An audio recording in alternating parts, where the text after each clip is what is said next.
দিনটা ছিল গত শনিবার। বেলা তখন বিকেল 4:45 বাজে। আমরা দুই বোন বেরিয়ে পড়লাম মনে প্রচুর আনন্দ নিয়ে। আর এই যে 3টে বাচ্চা কি সুন্দর নাচতে নাচতে খুশি হয়ে যাচ্ছে রাস্তা দিয়ে, দেখুন। শুধু 3টে বাচ্চা নয়, এই দুটো ধেড়ে মেয়েও প্রচণ্ড খুশি হয়ে বেরিয়ে পড়েছে আজ বাড়ি থেকে। উদ্দেশ্য সেক্টর 5 যাওয়া। একটু আগেই দেখলেন সুরাকন্যা স্কুলের সামনে কত বাইক দাঁড়িয়ে আছে, মনে হয় কোনো পরীক্ষা ছিল। তো যাই হোক, কথায় কথায় ফুলবাগান মোড় চলে এসেছি। এবার উঠবো অটোয়, যে অটোয় করে আমরা এখন যাব বেলেঘাটা বিল্ডিং মোড়। আগে হ্যাঁ, আপনারা অনেকেই ধরে ফেলেছেন কোথায় যাচ্ছি। যাচ্ছিলাম একেন বাবু দেখতে। একেন বাবুর নতুন ছবি বেনারসে বিভীষিকা রিলিজ হয়েছে। আর বহুদিন পর আমরা সব বন্ধুরা মিলে, এমনকি আমি আর বোন মিলেও একটা সিনেমা দেখতে যাচ্ছি। আজকাল আর হলে সিনেমা দেখতে যাওয়াই হয় না, thanks to the OTT platform. Weekend এলেই মনে হয় একটু আড্ডা মারি অথবা একটু ল্যাদ খাই, কিন্তু হলে সিনেমা দেখতে আমার ব্যাপক লাগে। কথায় কথায় বিল্ডিং মোড়ও এসে পড়েছি। এখানে এই যে ওভারব্রিজটা, এটা আমার ভারী ভাল লাগে। তার কারণ আমাদের মতো কুঁড়ে মানুষদের জন্য এখানে এসকেলেটর আছে। আর যারা এসকেলেটরে চড়বেন না, একটু নিজেকে খাটাবেন, তাদের জন্য এরকম স্লোপ করা আছে। বেশ পাহাড়ে চড়ার একটা ফিলিং দেয় ব্যাপারটা। সূর্য তখন পাটে বসবে বসবে করছে। যথেষ্ট গরম সেদিন থাকলেও চারিদিকটা একটা ভারী মোহময়ী আলোয় ভরে গেছিল।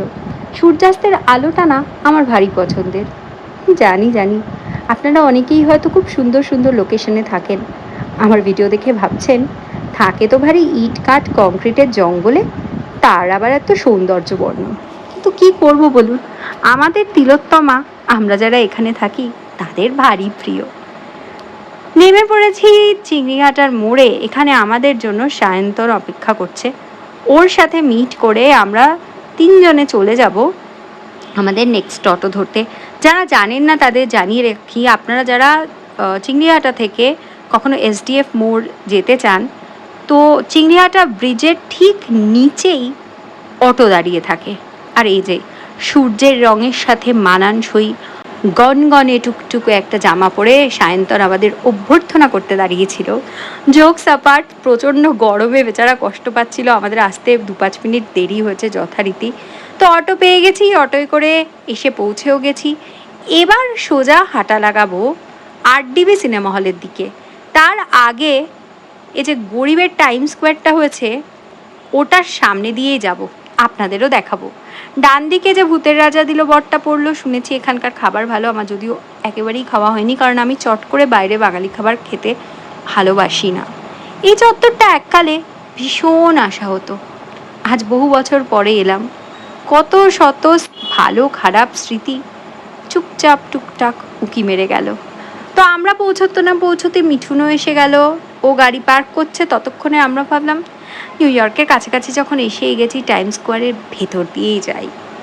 টাইম স্কোয়ারের ভেতরে প্রচুর মডেলরা ফটোশ্যুট করছিল, তাদেরকে এড়িয়ে টেরিয়ে 1 কাপ চা খেয়ে আমরা ঢুকে পড়লাম আরডিবির ভেতরে। কিন্তু দাঁড়ান, এখনও রাজা রঞ্জুর আসা বাকি ছিল, তাই ওদের জন্য অপেক্ষা করছিলাম। সবাই এসে গেছে। ওপরে উঠে আমরা ব্যাগ ট্যাগ চেক করিয়ে হঠাৎ খেয়াল পড়লো কোন স্ক্রিনে হচ্ছে সেটাই জানি না, সেটাও খুঁজে বের করে চলে এলাম স্ক্রিন নাম্বার 3-এ। আর এই যে চলছে সিনেমা। না, আমি কোনো রকম স্পয়লার দেবো না, কোনো রকম পাইরেটেড কিচ্ছু দেখাবো না। যেটুকু দেখালাম সেটুকু তো আপনাদের সিনেমার প্রোমোতেও দেখায়। সিনেমাটা ভারী ভালো ছিল, দেখে আসবেন। বেশ বেশ বেশ ভালো। সিনেমা শেষ করে বেরোলাম, আর বেরিয়েই মনটা হু হু করে উঠলো গোওয়্যারের বিল্ডিংটা ভেঙে দেওয়া হয়েছে। গোওয়্যারও উঠে গেছে বলে। আমাদের প্রত্যেকের গো টু প্লেস ছিল গোওয়্যার। এই গোওয়্যার আমাদের বন্ধুত্বের অন্যতম বড় সাক্ষী। কি আর করা যাবে, এবারের মতো খাওয়া দাওয়া করতে ঢুকে পড়লাম ওপিয়ামে। হাহা হিহি করে 3টা যে চোখের নিমেষে কোত্থেকে কেটে গেল জানতেই পারলাম না। বেরিয়ে দেখি আহা, এক পশলা বৃষ্টিও হয়ে গেছে।